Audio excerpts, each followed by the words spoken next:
Evening all, welcome to this week's episode of the Music is Therapy podcast. This week we have Gary Lawson in the chair.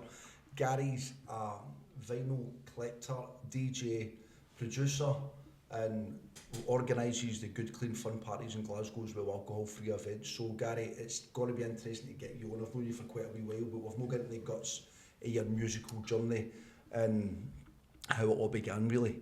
So right now, in the here and now, tell us a wee bit about what you're doing musically now, Gary, because I'll be interested to hear it, mate. Aye, well, I mean, first of all, thanks for asking me to come and talk about music, one of my favourite subjects. It's good to see you, mate. And the here and now, we're doing the Good Clean Fun parties. They've been going now for about 4 years. We had a wee break over the summer there, and we're back monthly with a party tomorrow night, and it'll be the last Saturday every month from now until the end of the year. And really that was specifically set up for people in recovery wanting to hear a certain style of DJ, certain style of music, but not within the regular club environment, you know, a more sort of safer space really for people that obviously want to be off it, and that's really evolved to people, just a lot of people now, it's like 50-50 people who are just, it's a lifestyle choice. So where do you hold these events? Well, our spiritual home's really in the Multicultural Centre in Rose Street. Right. And but we do parties all over, so we've done parties in sort of Strangefield warehouse, we've done parties in the rooftop refugee offices, so and we're also going to be doing a party in between Christmas and New Year at Namak Mandy, just on the south side, which has got a really nice sort of penthouse space which has never been used before. The beauty of it is when you're not selling alcohol, you can get a lot more sort of spaces and utilise. So we like kind of different spaces, you know, that we can put on events, and it's for me anyway, it's got the same vibe as the early parties from the late 80s and early 90s. How did this come about? When did you decide to organise your first alcohol-free club night? Well, someone was actually doing a couple of the events first, you know, a girl called Amy Rogers, and she's a DJ as well, really good DJ, Amy, and she's in recovery, and she reached out to me through a mutual friend who I used to hire a lot of my equipment from when I was promoting, you know, throughout the years, and he got us in touch, and he said this girl's looking for a bit of help on how to establish a night, you know, a alcohol-free club night, and with me having a wealth of knowledge about how not to do it, you know, I just basically met up with her and thought I was just going to give her some pointers, but she actually turned around and said, you know, you want to be involved and help me set it up, and it's now been going 4 years, and we're selling out now, you know. Was the first one a success straight away? I think musically it was, and vibe it was. It was obviously, it took a while, word of mouth, you know, and people were a little bit self-conscious, you know. I don't know about yourself, you know, Frogger, but we've spoke about this, you know, when you're first not, you know, alcohol's a great social lubricant, isn't it? Do you know what I mean? And the rest of the stuff, you know, but when you're actually off it, you're quite self-conscious going out and partying and stuff like that. So it took a little bit of time for people to get used to the idea, I think. But once they did, and once, you know, the vibe caught, I mean, it's one of the best things I've ever been involved in musically. I think it's a real leveler for yourself when you stop drinking or you stop using drugs, and you try to go back into social situations, when you realise, I've never asked a lassie out sober, I've never danced sober, and when you think of that for a minute, you think, I've never danced sober. And then you realise, right, I need to overcome some of the feelings of being self-conscious while I'm dancing. Aye. And the only way to do that is to keep doing it, I suppose, till it leaves you. Yeah. But I mean, your average guy in the street out there's probably no dance sober, regardless of whether they're in recovery or not. Do you know what I mean? It just seems to be people need 6 drinks before they get on the dance floor. Well, that was my experience, you know, but and then I couldn't get off the dance floor. But what happened was, you know, again, I had that self-conscious, went to Happy Monday's concert. I was about a month off it. Throw yourself into the deep end of I know, but we obviously promoting and all that, we used to put after show parties on for them and stuff, so we were always invited when they played, and I just felt dead self-conscious. I couldn't loosen up at all. Do you know what I mean? I thought this was over for me, you know, when I got off it, and you know, kind of patched it for a while, and then there was other people that, you know, in recovery had asked us to come along to a Primal Scream concert in the SCCC, and it was like a spiritual experience, you know, and I realised I can do this. Did that make you realise the whole point of it really for me is when you break it down, it is about the music, right? Aye. We might not be fully aware of that when you're younger and you're partying and you're throwing all sorts back your throat before you go to something or during it. But I think you break it down, my main reason for going there is the music. Well, I had lost that, but you're right, you know, I was in love with music. You know, my mum said to me the best gift she ever gave someone was when she bought my first record player, you know, and I forgot that, you know, and it became about all the other stuff, you know, but then once you strip that back, actually I fell in love with music again, you know, my love for music's never been stronger now. Did you, see, for me, looking at my personal experience, there was a lot of bands, the type of stuff I like, I kind of wrote off when I stopped drinking or stopped taking drugs, because who wants to listen to Pink Floyd when you're sober was my kind of attitude. Happy Mondays, who wants to listen to that sober? But what happened is, after a couple of years probably, like you, I fell in love with a lot of the bands I used to love when I was young, and I loved Pink Floyd again. I went to see Roger Waters last year, and I realised it was always about the music. It wasn't about the mood enhancers while you were listening to it, it was always about the music. Did you have the same experience when it came to your thing, when it came down to dance? Definitely, 100%.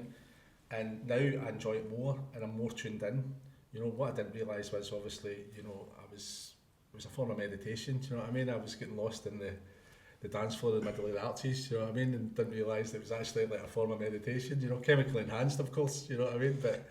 But now, you know, I can just tune into the beats, and I do stuff like that as well, especially with Good Clean Fun, where I take people through a guided meditation. We start still and then we go into beats and movement and music, you know, and then realised that was actually a form of meditation that I was doing.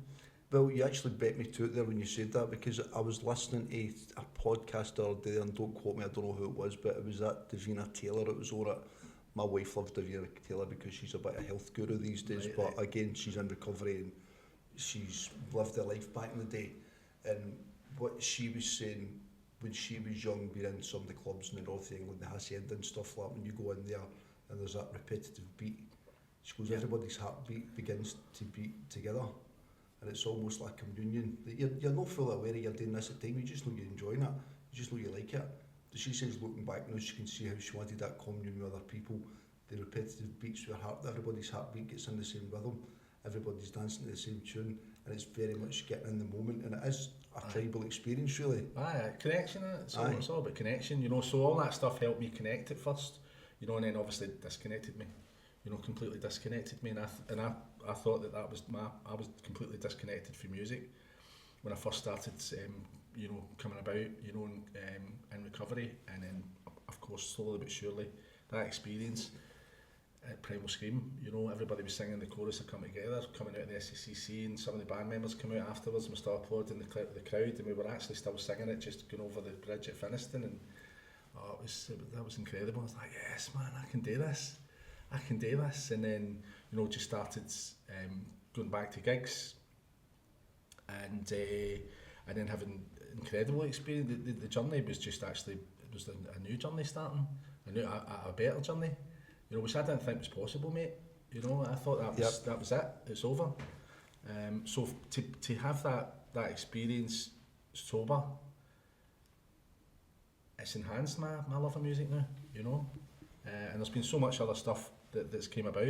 You know, you were talking about earlier about what's going on for me. So I've got the label, obviously the record label as well. Did the record label come about when you got into recovery? Aye. So a guy at basically that same Happy Mondays concert, there's a guy backstage who's from a scheme in Kitwood and Coatbridge, you know, Pete, and we were just in Bess's dressing room, and he was like, what are you doing here? And he's like, what are you doing here? I'm supporting them. And he picked up his guitar and went, and we exchanged numbers again, and he says, you know, I used to come to your Let's Go Back gigs and stuff like that, Gary. He said, I'm off it now. You know, he's quitting the booze, and he said he knew I was off it, and he'd asked, want to come up to my house and have a chat, have a cup of tea, you know, and tell me how you're doing it. And that was all my motive as well, was to go up to his house and have a chat about him, and perhaps help him along the way. And through the conversation, he said, look, I've got this, you know, I'm getting an album produced by youth, and he's helped out with a remix, one of the tracks. He was doing he'd done a version of Nirvana Lounge Act, Yep. a cover, and it got remixed by these guys in Detroit, who are Detroit Techno Royalty, Octave One. And I was like, what? And he said, do you know them? I said, aye. And he said, I've seen you going about your business with your Let's Go Back stuff and you're promoting stuff and your events. He says, could you help me, put it out? And I was like, well, I said, I can get you in touch with the guys at Rubadub. And I thought that's all I was going to be doing, and they, we got in touch with the guys. We sat down with them and they said, it's a strong records.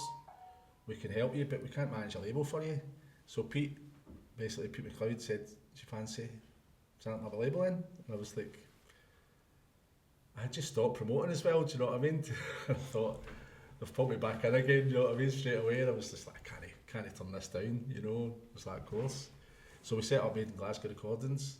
I had a night called Made in Glasgow anyway, and kind of on off the shelf. And I thought, if I do anything again, we'll maybe use that name. So we just set it up, and the first release was Octave One for Detroit. When was that?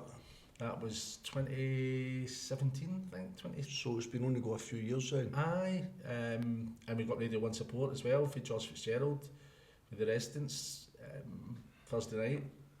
I thought my stereo in the car was broke. You know what I mean? I'm like, the CD's not working right. And then, of course, the guy starts talking over the records. I'm like, no way, man.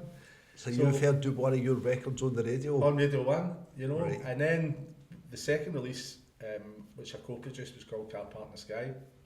Now, obviously, we Let's Go Back. The Car Park in the Sky named after the place that everybody used to frequent after the Metro back in the day. Right. So those of us of a certain age will probably recognise that because... Well, there's two car parks in the sky. There's There's one over at the Campsies, isn't there? Just at Lennoxtown. Right. But the main one is the one in Paisley. That's the one I'm thinking. Aye. It's the one most people tell us a bit about where you got that name then, just for those who don't know, because that gave me a wee bit of deja vu there when you say Car Park in the Sky. Aye, well, I don't know. It was a dreamy track with strings. So when I did Let's Go Back, when I co-promoted that with Nick, I didn't just want to put people on like Adamski and Justin Robertson and Slam and Bez and all that. We wanted to bring people who were residents at the clubs in Glasgow that were doing it, locally and bring them back. And one of the group that we brought back were the guys that were involved in Desert Storm free parties. So when I got the opportunity to do the label, I got in touch with them straight away because they had a ton of music which they had never released, and they'd never stopped making music. They had a really big hit through Soma Records in 93, 94, and they'd kept producing music ever since then. So I had a really good relationship with Busy and Jamie and said, look, here's a vehicle, guys, for you to get your music released. So they dragged their feet, and then we were in the studio, which was Jamie's loft room, and this string sample come up, and I was just like, we need to release this, man. We need to do something with this. So I just basically went hands on with the project. Started to look at the arrangement. There was a track already made up. Started to look at the arrangement. We put it out. We got some good response. The guys at Sky Live came and booked us for a gig up in Sky. We played live. With there was a laptop set really. With the track, and didn't think any more of it. And then Funk Devoid, who did a mix on the release, had mentioned that he'd passed the track on to a guy called Lee Burridge, who was doing rooftop parties all over the world, and he'd owned his record label called All Day a Dream, and he loved it, and he got in touch with us and said, can we re-release your track and do a remix with it? And before you know it, I'm getting a copy of this remix that he's done on the Wednesday night, and by the Friday night it's getting played on the Essential Mix with Pete Tong, which is a radio show that I'd listen to religiously. In fact, I was such a geek that I knew who the DJ was, do you know what I mean, without actually getting announced. That's definitely Dave Seaman, or that's definitely Sasha, or whatever, do you know what I mean? I was just a total geek with it. So to get a track that I'd helped make on that was just incredible. And I just went up to speak to a guy about being off the booze, And how does the industry work now that's different from before? I take it, obviously you've got vinyl here, which is great to see that it's been kept alive, but there must be guys just making tracks now and putting them out on social media or putting them out there's through no money platform. in it. If you realise that, that's why people are all gigging now.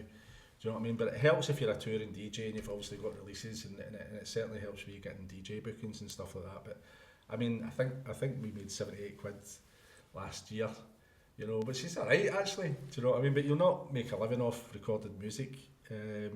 But sometimes that makes it a bit in some respects. Right? I'm About not saying money's anyway. not important, right? But you're only doing it for the love of the music then. Aye. That is your only motivator. You're not doing it to see what the zeros are in the bank account at the end of it. Do you know what I mean? No, but music was therapy for us. Do you know what I mean? It's therapy, innit? Do you know what I mean? You worked hard. You went out. You went to a club. You know, that was your therapy. Music was always therapy for me. You know, it got me in the moment. Didn't realise that until years later, but it got me in the moment, didn't it? Do you know what I mean? It's always a form of meditation. So it's all about the love of music, and we put stuff out on the label. We're not specific about you know, manufacturing a track because it's maybe, you know, on point, you know, or trending or whatever term you want to use. We just put tracks out that basically we get a good feeling about, you know what I mean, no matter what it is. So we've put out Detroit Techno, we've put out Italo Synth, we've put out New Disco, for Mannequins, we've put out sort of dreamy Deep House, which was Car Park in the Sky, and listen, it's a bit of feeling in it, do you know what I mean? If it feels good enough, we'll put it out, you know. When obviously you're talking about certain genres here, mainly electronic based stuff, yeah. But I'm looking to my left and we've got a Talking Heads album, right? So take me back a wee bit. When did you first get into music? We're exactly the same age, Gary, right? So we should have similar stuff for you when we were young, I would imagine. When did you get into music? Was you at a young age you got into music?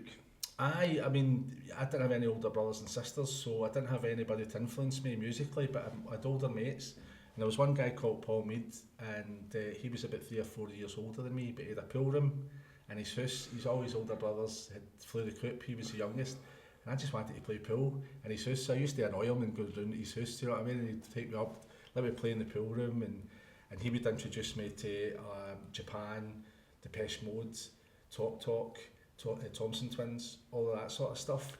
Were you into electronic music for the get-go then? Yeah, so that you know, synth, you know, 80s sort of synth really got me. My favourite band at the time, it's a cliche in a lot of circles now, but it was Depeche Mode, you know, and I remember, you know, their second album, Construction Time Again, Everything Counts, was my favourite track up until I got introduced to Talking Heads.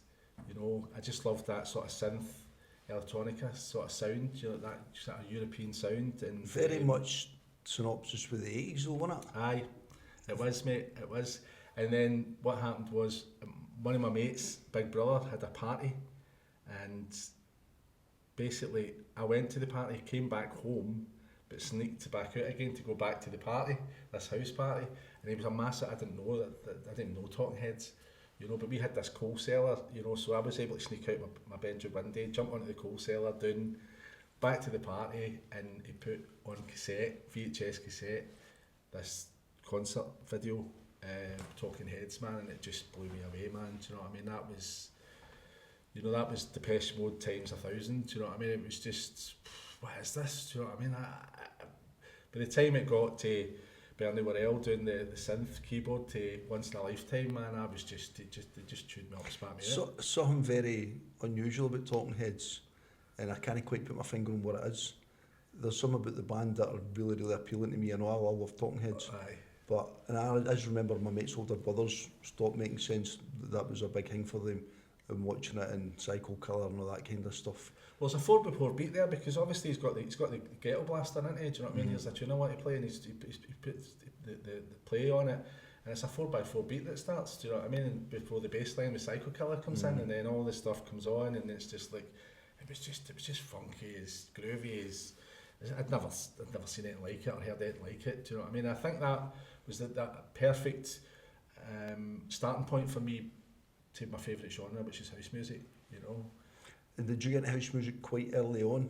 Aye, I mean, we were going to, Garfield's was the club in Coatbridge, you know, so there was obviously... So as soon as you left school, were you into house music? Or were you introduced to it prior to that? No, I only had heard about house music from the tracks that were getting played in mainstream clubs, you know, so like Joe Smooth, Promised Land, and Ten City, That's the Way Love Is, Electrical Salsa, and you know, all these sort of they were getting played along with the sort of Stockache and Waterman mainstream stuff. I was really into it, but I hadn't been to a proper house club yet. You know, I loved Talking Heads. Talking Heads then got me into Grace Jones, got me into Blondie, you know, that sort of New York scene, you know, and then obviously hip hop, you know, came about, you know, and I started to be interested in hip hop, and what happened was one of my mates actually, his sister went to this Club 9 in Bells Hill. In the hat and wig? Aye, and said, you know, they were up one night talking and they weren't drinking. And I'm like, oh, I wonder what they're up to, man. It's like, you want to go to that club? So we ended up going to the club, you know, and that just blew me away. That was my second epiphany. That was times a million with the Talking Heads vibe. And I must have been in the hat and wig when I was about 17, so again you must have been pretty young at the same time, 17 years age. A black leather skull cap on, so well, I didn't start off like that. It was the pleated trousers and the brogues and the white shirt with the black trim around it. That was my first night. But you wonder why, looking back, this kind of stuff happens organically, I suppose, but you can see how the guys that were running these events were a bit ahead of their time, and guys like me were travelling to go to them. This has been talked about, or Lanarkshire, go to Club 9. Aye. And it's in the hat and wig in Bells Hill or wherever it might be, and we were heading over there to see what was going on. It was the talking point at the time for teenagers like myself. Well, Yogi Houghton was that just changed my world as soon as I heard him DJ and scratch, and you know, there was another guy called Juan Clark who was a resident for the Hacienda that was DJing with him at the time in Club 9, and these guys they're totally different from anything I'd ever experienced, and everybody's facing the DJ and everybody's dancing. So before that, people are dancing in the handbags and all that, you know what I mean? You have to tap somebody on the shoulder to get a dance. And here's everybody just facing the music. Then of course I realised that, you know, met a guy in the toilet and, you know, realised for 20 quid there was something else they were doing, do you know what I mean? Which obviously enhanced the whole thing, and that was it for me, you know. I just one dived right into it, and then that led to Street Rave, you know, going down to a pavilion, and, you know, they're going to be doing a gig in there pavilion. I noticed I've just got 2 tickets today. They've got an anniversary, it's a 2-day thing, isn't it? The old pavilion building's empty, I believe, for a refurbishment for a short period, and they're using it again. So Club 9 was that was the catalyst for everything for me, and then of course the all-night scene started. Then they did all-nighters in Motherwell Civic Centre. I was at that. Then that led to Street Rave, and that absolutely snowballed, you know, the old days, and then before you know it, they're doing parties in airports and all sorts. But I mean, that was a cultural revolution in Scotland, and in the UK, but in Scotland at the time, for our awareness of how quickly that scene took off and how quickly it spread. Well, before that, you're getting pissed up and, you know, either getting a lumber or a fight, do you know what I mean, in a kebab home or a taxi. You never did both, do you know what I mean? You never had the mad, never had the money for both, do you know what I mean? And that was your night out. Yeah. It's like, there must be something more, and this was something more. This was just a new culture. I mean, guys, they were battering each other and now hugging each other, do you know what I mean, on a dance floor, and I'm always more a lover than a fighter, do you know what I mean? So I just loved all that stuff. I loved the feeling back then of being part of an underground cult that nobody sort of knew about unless you were in the secret, know. I even loved the fact, like, walking into a service station at 6 o'clock in the morning for your minibus or whatever, and all the normies, as you would see them, and all the normies were going about their business, and you were walking about feeling a certain way, thinking, we know something you don't. Aye. And it felt like we know something you don't. We are part of an underground cult here, and this is revolutionary. It was for about 2 years we got away with it, didn't we? And then it was in the front page of the Sunday Mail, do you know what I mean? Coming back for Eurodance, Prestwick Airport, and my mum's like, is this what you've been doing? And I'm like, no, what's up with your eyes? It's the lasers, mum. You know? Not being able to eat your Sunday dinner, do you know what I mean? Like hiding things under mashed potatoes and all that, do you know what I mean? And I remember going to Eurodance at the time, knowing that there was this big rave in Prestwick Airport.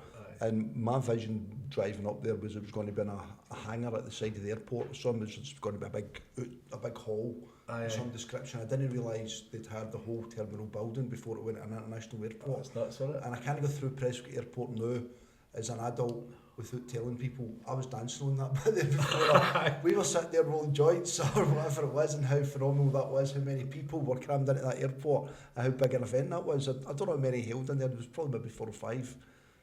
I can't remember myself, it's a bit hazy in it, do you know what I mean? But what I remember is being blown away by saying this is now... I think the first big night for me was Slam in the Park, Strathclyde Park, big top.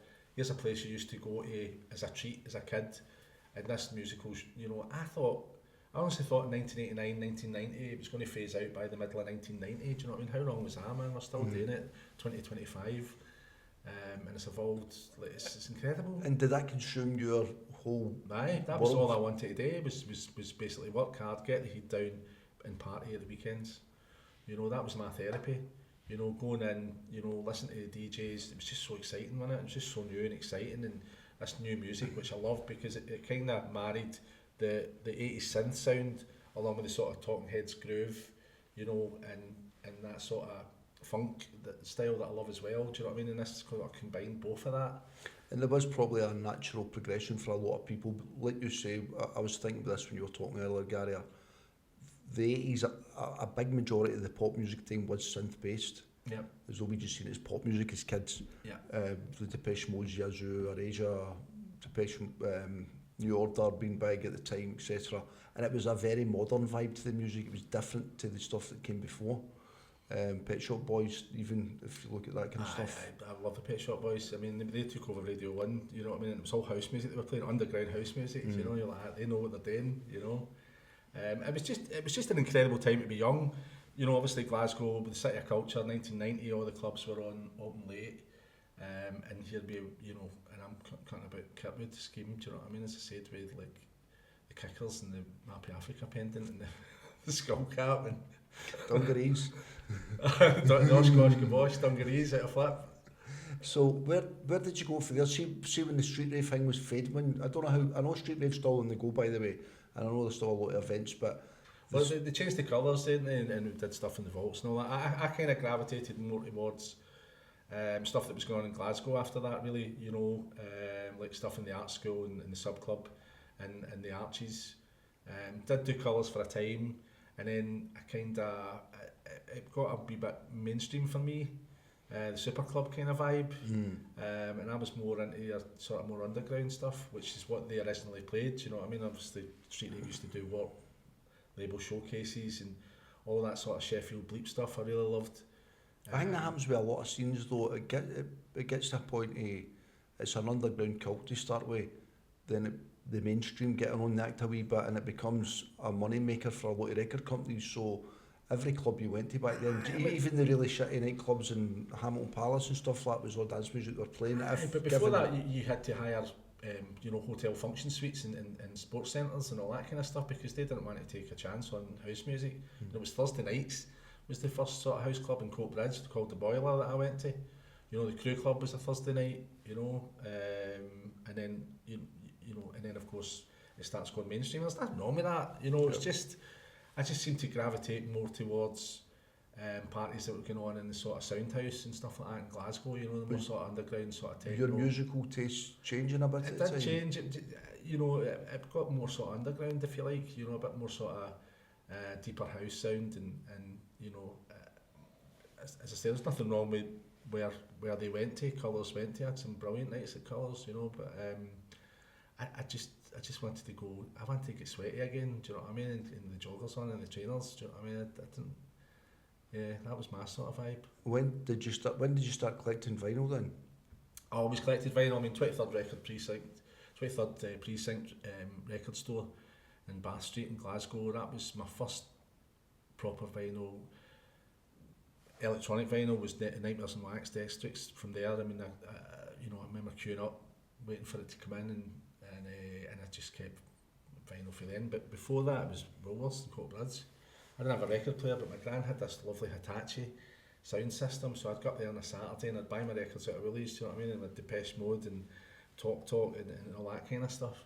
And I'd listen to it in her sound system. That was a lovely meaty sound system, do you know what I mean? And I remember spending Saturday afternoons doing that. And then of course I just kept buying vinyl, and before you know it, an engagement present, I got decks and a mixer, steady ring. You know, right. The engagement didn't last, but the decks. What age were you then when you got the decks? Probably about 92, 93. Before that, I'd kind of dipped my toe in promoting. You know, I'd done a warehouse party in 1990. Taking a lassie. You must have been pretty young when you were doing that. Aye, I took a lassie to Street Rave, probably about the third or fourth one. Easter time, 1990, and about 3 days later, a DA phoned me up and said, I've got a warehouse by the way, do you know what I mean? You want to do a party in it? And I got the guys for the Boiling Coat Bridge involved, and we did a party out Muirhead. And I had a few DJs way back in the day playing at that, you know. Quite successful. It was a great vibe. I remember guys for the Rubber Club were playing, and guys for a club in Dunfermline called the Kronk. Timsey, Craig Smith, Edinburgh came through and played. And I remember, you know, it was going off, and I went out to do the toilet, and this police van with the sirens just sped right past me, and I just thought, I think I might walk this way actually, you know what I mean? And I ended up walking home with Coat Bridge. I wasn't there for the fallout of that, but I thought, yeah, maybe my acid house party days are, you know, I think I might just stick to the dance floor. So for about 3 years that's all I did, and then of course we got the decks and the mixer, and my first gig was Robbie Burns, and you know I started working in Direct Line in Glasgow at the time, and my social scene then just basically mushroomed overnight, you know. Did it take you a while to find your feet with DJing? Aye, I mean, you know, because there is bedroom stuff. If you're DJing on vinyl, there's a bit more talent involved than meets the eye. Aye, well, I'm no seamless, but you know, I can drop a tune, and you know, my first gig was a pub after work, Direct Line, and all the people, you know, that would come out clubbing, because most of them were all clubbers that all started in Direct Line at the same time. You know, there's a lot of people got employed over a very short period of time. There was 5 floors in this building, and a lot of people were going to the Arches and clubbing, and it was great times. And so 5 o'clock on a Friday, I'd go down to this pub called the Robbie Burns in Waterloo Street. And the week of payday was all good, and the week after payday was pretty good, but the week before payday, do you know what I mean? I'd be playing like Masters at Work, do you know what I mean? And the guys, the older guys with the cloth cap coming up to and, right son, you any shawadi man, you know what I mean? You know, any Bay City rollers and all that. And I was like, do you like any deep house? But it taught me how to play, and I got free tenants lager, all the free tenants lager I could drink, do you know what I mean? It's never a bad thing. No, and then you know, and then I got a gig in the apartment on monthly in Royal Exchange Square, and people come round for Direct Line for that, and then, you know, just started promoting, doing nights, the music I wanted to hear, the Renfrew Ferry, and then I started the beer stuff, you know, and that kind of went hand in hand, because I had a sort of network from people that had sort of played DJs. This is when you started working in the beer industry then? Yeah, 99, 2000. Set up my own business to bring in a cheap beer. Went to Prague and had a beer epiphany, and felt cheated all my life up to that point, do you know what I mean? And drinking their beautiful beer at 20 pence a pint, and I was thinking, there's something wrong here, do you know what I mean? And 2 years later I had the rights for their 4th largest beer and brought that over. And from that, I started to actually get involved more in music, you know, because I thought I'd be the next Pete Tong, but it didn't quite work out, you know, and the beer thing started mushrooming. But because of sponsorship, you know, sponsoring nights and sponsoring musical events, I dipped my toe in, and then from so your beer company would put sponsors on whatever nights? That's it, you know, so I then started, you know, getting involved with next year. I went in to sell him the check beer, and he had a pub called McCool's Way Out West in Finniston at the time. And I didn't know there was one at McCool's prior to the High Street one, actually. It was short-lived, but I think did old Nick own the Rock Garden at one point? Am I making that up? Don't know about that. No, they had the Mucky Duck and Shots. That's right, the Mucky Duck and Shots. There was a lot of stuff going on there, but and I went into selling beer, and we just got talking, and it turns out that not only were we at the same street rave gigs, we were actually on the same buses going to the street rave gigs, because the Shots bus would come and pick up for Coat Bridge and then go to Ayr. And he was doing this Let's Go Back Way Back night, so I started sponsoring it.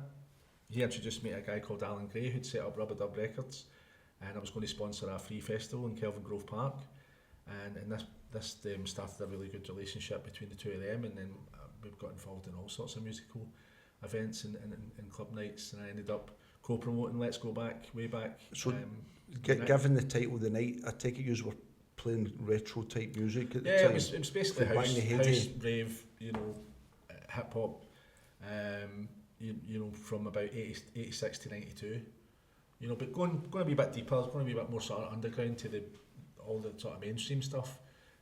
Did play that, you know, but obviously the sets back then, all these records didn't get released at the same time, so you would never have heard all the classics in the one set back in the day. So we kind of scratched the surface quite a bit, and as I said, and brought residents back who were doing it in the clubs in Glasgow back in the day, you know, like Boydie for Tin Pan Alley, Adrian Rennie, you know, Desert Storm, you know, these sort of guys, along with, you know, your Mark Archers for alternates. And I mean, see, the 90s in Glasgow for shot'em, clubbing, whatever it might be, was brilliant. Way ahead of its time for culture. They went on decent nightclubs in Glasgow at the time that had a good scene on the go, was phenomenal. I mean, the Sub Club's one of the best known clubs in the UK, world. The world, really, you know, and then from that, you know, I mean, obviously, you know, let's not forget about Slam, you know, and obviously Soma Records, you know, massive. Then you've got sort of Numbers, Optimo, Melting Pot, you know, then the Riverside. So Glasgow really does punch above its weight, and that's one of the reasons I started another concept called Electronic Glasgow, which was to focus on the electronic music scene in Glasgow, you know, because there's a huge potential for tourism, electronic music tourism coming to Glasgow, you know, which is happening, you know, but we obviously wanted to shine a light on that, you know. We did a massive street party in 2018 in Brunswick Street, got 1,000 people just with a local lineup. That's pretty impressive. Aye, it was a brilliant night, one of the best gigs I've been involved in, and then obviously, you know, we brought sort of younger DJs in.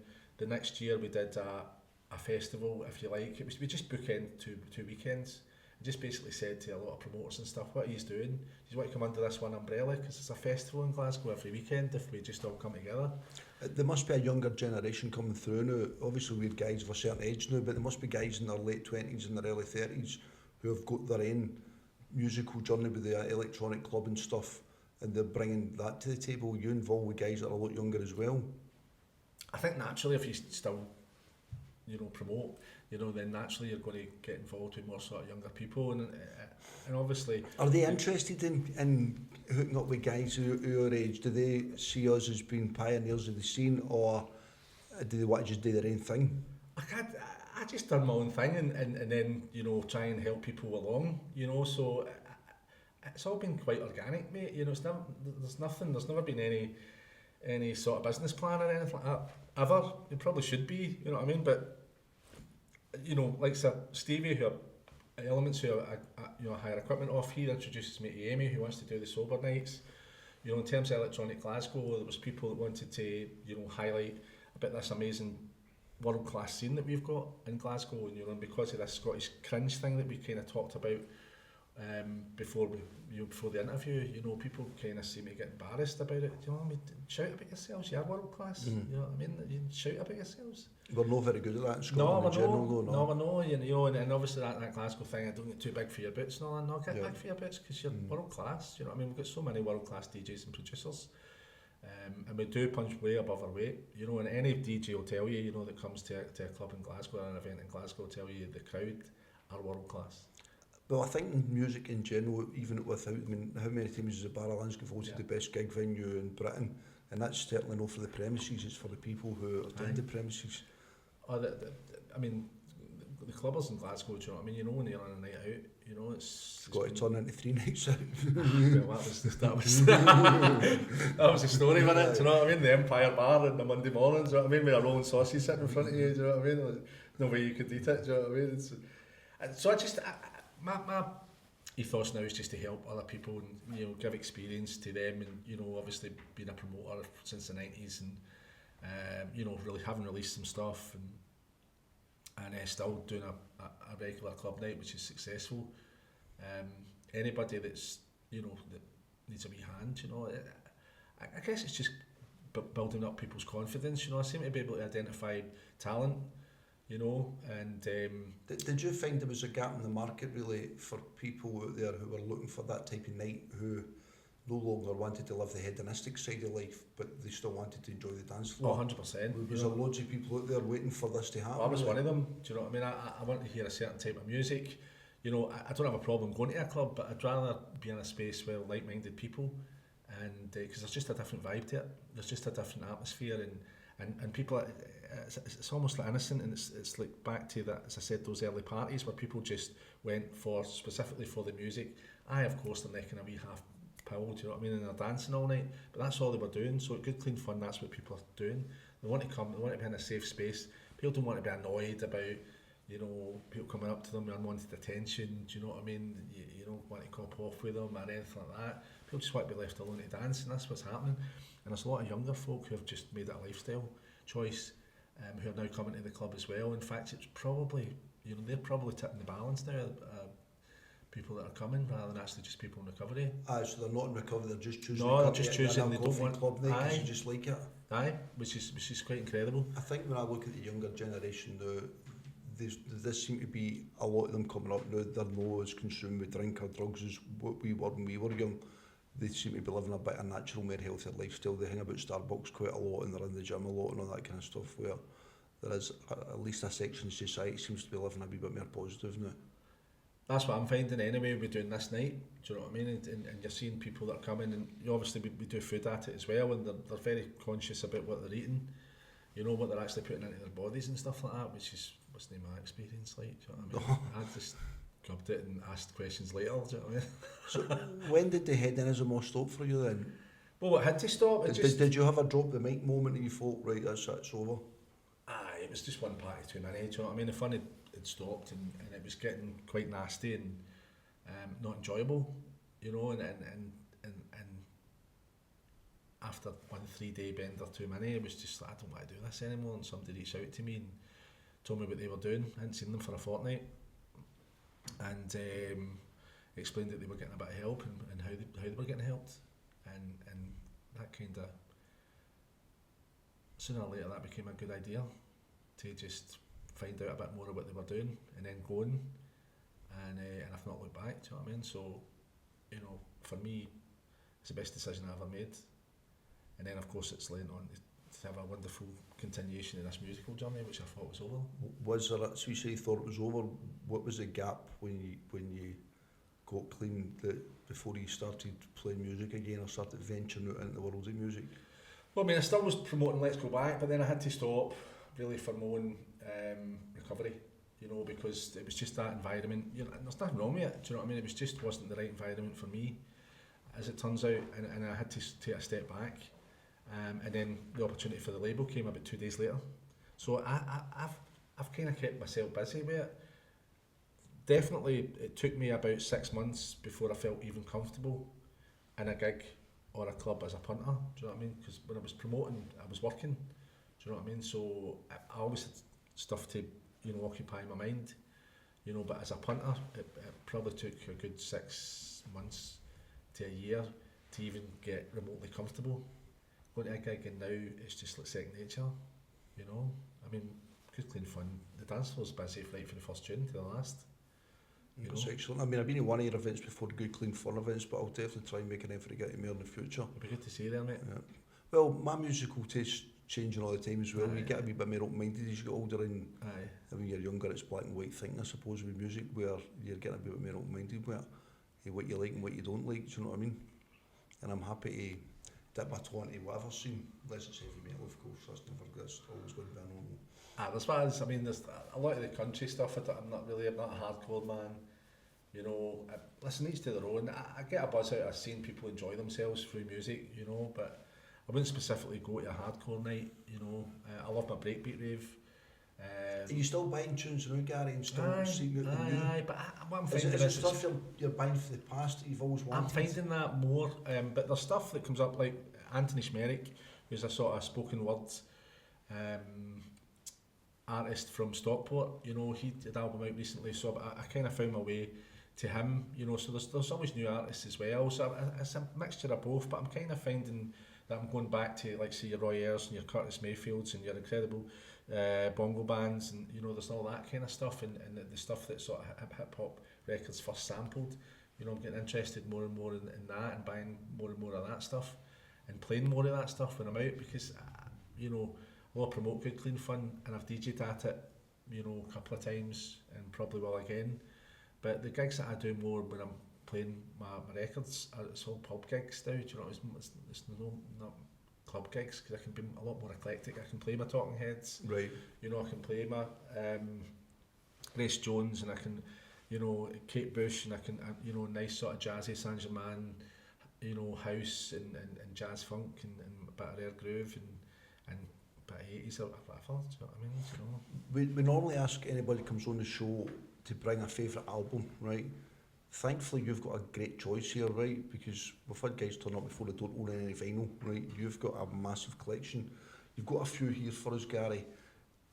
Talk us through what you've brought well, here to the this table one, and where it is. this one was Car Park in the Sky anyway, though, you know, my record, you know, shameless self-promotion I'm, here. I'm, by no, the I'm way. still, I love the name, I love the name. Brings so back so many memories. And MIG is obviously the production name that we've used, which stands for Made in Glasgow. So that was the one with Lee Burridge when they re-released it and did the record. So that's that one. To get your name on a bit of vinyl was really nice. You know what I mean? As one of the producers. So that's my first one. Second one was NWA, straight out of Compton. You know, hip hop.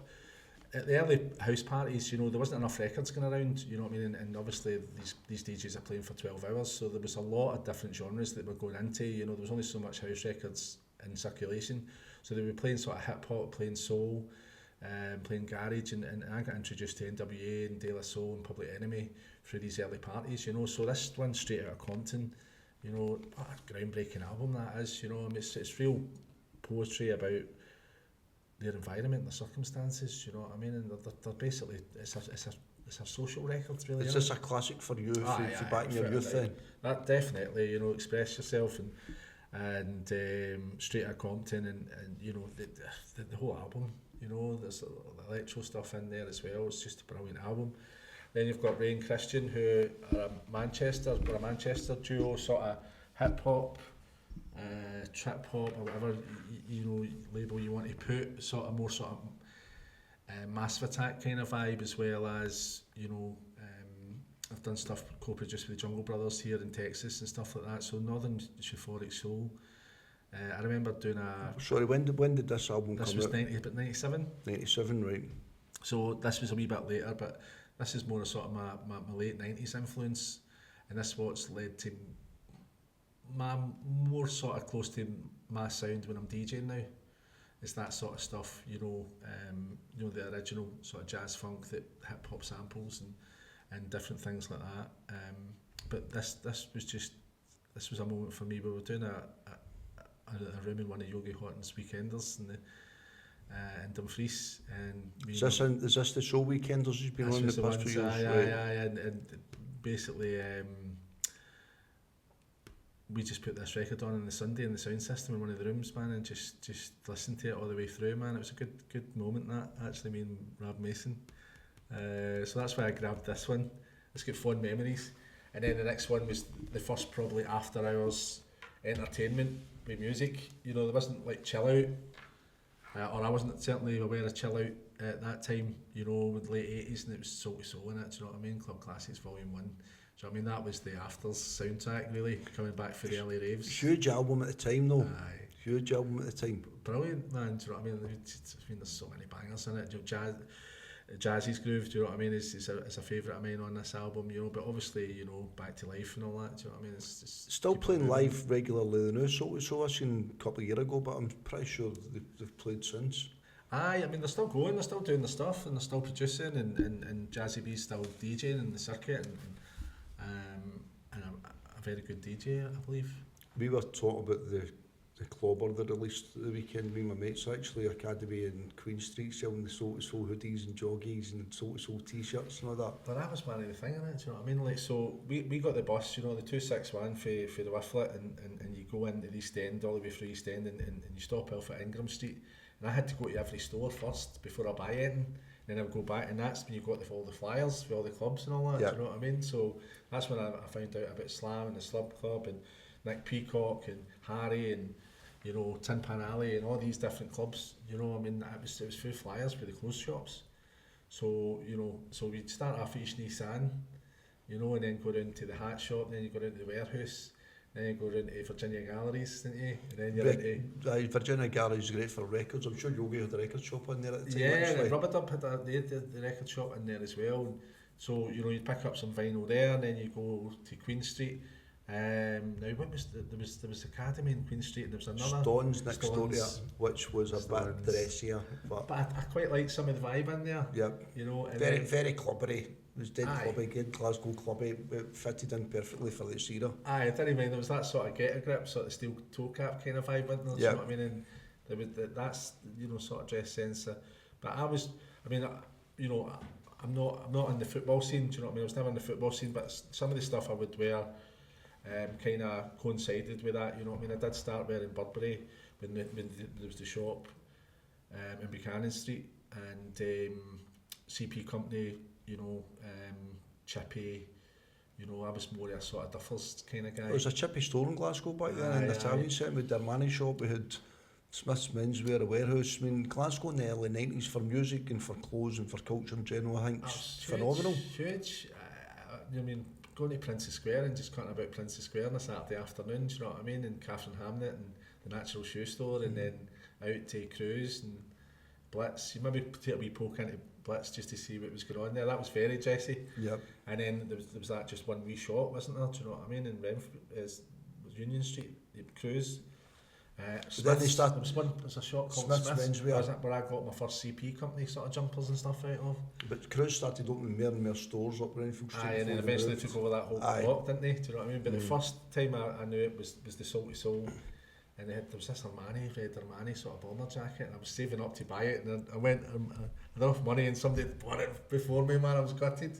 I had the Salty Soul on the back of it, and it was a red Armani sort of bomber jacket, man. Do you know, I was gutted about that one. Do you know what I mean? Well, with Giorgio Armani passing away a few weeks ago, there's loads of guys posting online about all their favourite Armani clobber, and that took me back a bit to how big that was in the early 90s as well. I remember I had the jumper and the gold, you know, that sort of gold kind of labelling, do you know what I mean, on either side of the arm, just underneath the shoulders, that I actually got for the warehouse.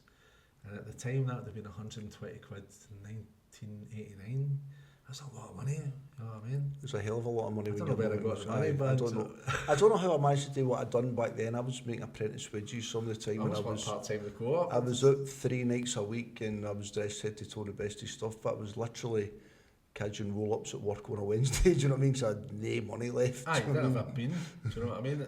But I remember being out 4 nights a week as well. You know what I mean? I don't know how I managed to do that, do you know what I mean? Again, I think young people nowadays, they just don't have that mentality. Pub and club culture's changed so much. Well, COVID did a lot to do with that, really, you know, and that's what kind of was the nail in the coffin for Electronic Glasgow, really. So we'd done the 2 weekends in 2019, and I was getting a lot of younger folk coming, you know, and just we were giving them opportunities to be on a lineup with the likes of Andrew Weatherall and Sean Johnson from My Love From Outer Space was obviously on the lineup. You know, Slam were doing their return to mono, and it was 15-year birthday party, which was included. So to have these younger DJs actually on the same sort of lineups was a big boost for their confidence and stuff, you know. And some of the guys now are all touring the world, playing in Ibiza and all that kind of stuff. They all started off their debuts at Electronic Glasgow. It's really nice to see. Where do you see yourself going in future musically, Gary? Are you still going to keep this going, or see where it takes you? Well, we just had a release last year. We made in Glasgow. We had worked with Jim Rusk, who actually filmed the original Desert Storm parties, and that's how they got away with it, because he had a film, he had an actual camera back in the early 90s. Nobody had a camera, and they used to say they were making music videos, and that's how they got away with it. So, but we used this footage of them through the West End Festival in the 90s. We did a soundtrack to that, you know, called it High Life, MIG. So that was the last release last year, and we've got more stuff now, working with a guy called Colin McNeil, who's back making music again. He did a lot of stuff in his own right, but he worked under different names, and he helped a lot of established artists back in the day, electronic music artists, you know, anonymously. But now we're obviously working with Colin, and he's got a ton of stuff as well. So I'm really excited about that. We've got another release coming up, which is in the can really. We just need to get a release date for that. So that'll be coming out in the next month or so. And then we've got tons more new music to put out. So I'm really, the thing is as well, once you put it out, it goes wherever. You know, with social media, it finds its way.